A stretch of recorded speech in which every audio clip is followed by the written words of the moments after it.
एक बाप अपनी प्यारी सी बेटी के साथ बैठा था। अचानक बेटी की नजर एक नन्हे से सफेद खरगोश पर पड़ी। बेटी ने मासूम लहजे में कहा, अब्बू, काश मेरे पास भी ऐसा प्यारा सा खरगोश होता। बाप मुस्कुराया, बेटी के सर पर हाथ रखा और कहा, बेटा, मैं तुम्हारे लिए जरूर लाऊंगा। अगले ही दिन सुबह सवेरे वो ज़ईफ बाप एक लंबे सफर पर निकल पड़ा, खरगोश ढूंढने के सफर पर। रास्ते में उसने ऊंचे पहाड़ तय किए, तेज हवाओं और तूफानों का सामना किया। कई बार फिसला, कई बार थका, लेकिन बेटी की खुशी उसे आगे बढ़ने पर मजबूर करती रही।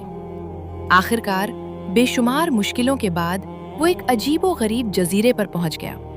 एक ऐसा जजीरा जहां सिर्फ खरगोश ही खरगोश थे।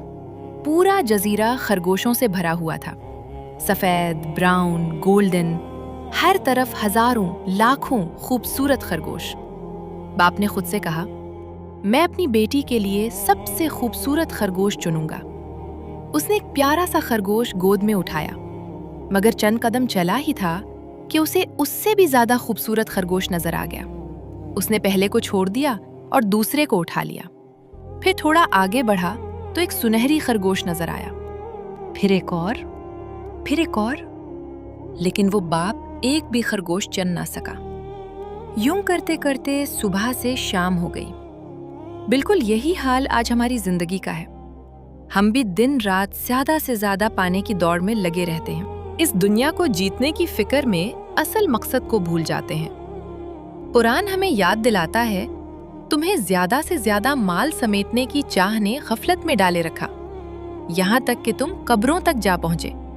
फिर उस दिन तुमसे नेमतों के बारे में जरूर पूछा जाएगा।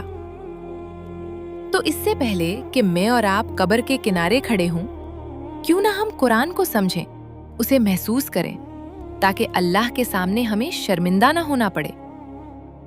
अगर आप कुरान को गहराई और मोहब्बत से समझना चाहते हैं, याद रखिए, कुरान को समझकर पढ़ना हम सब पर फर्ज है।